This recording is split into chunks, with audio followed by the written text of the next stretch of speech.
Another spotter, which is long labial bow with U-clasp. It consists long labial bow and U-clasp.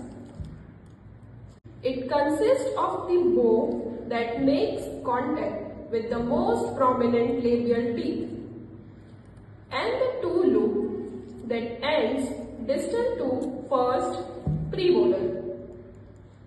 Horizontal bow portion is in the middle third of the teeth.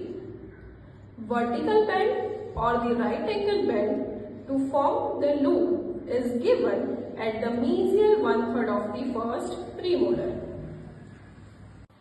U-clasp is embedded along the buccocervical margin and both the proximal undercuts, and then carried over both the occlusal embrasures to end as a retentive arm on both the side of molar.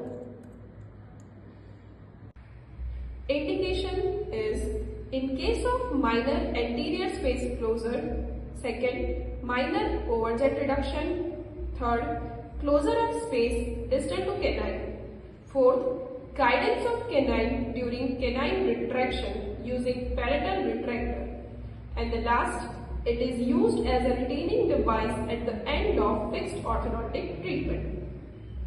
How to activate?